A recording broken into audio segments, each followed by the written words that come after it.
აი ცხოვრება უნდა გასწავლოს. ხანდახან კიდეც უნდა წაიბორძიგო და წაიბორძიგებ კიდეც. მაგრამ ისი არა რომ სულ ბორძიგში იყო. ერთხელ რომ წაიბორძიგებ, გაკვეთილი უნდა გამოიტანო, დასკვნა უნდა გამოიტანო იქედან. მე მგონი მას აქვს იმდენი ჭკუა, გონება, ინტელექტი, რომ ამას ის შეძლებს. ძალიან მინდა რომ ჯეროდეს. ეხლა ხანდახან ზოგიერთ მათგანს გონია რომ თუ რამე ცუდი მოხდება მე მიხარია.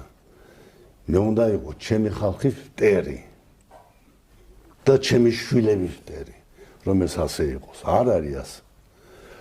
ყველა მათი წარმატება, ჩემი წარმატება, მიუხედავად იმისა, რომ მონაწილეობა არ მიმიღია და ყველა მათი წაბორძიგება და ფეხის წაგვრა ჩემი შეცდომა ამავე დროს და ჩემი დანაშაულებაა.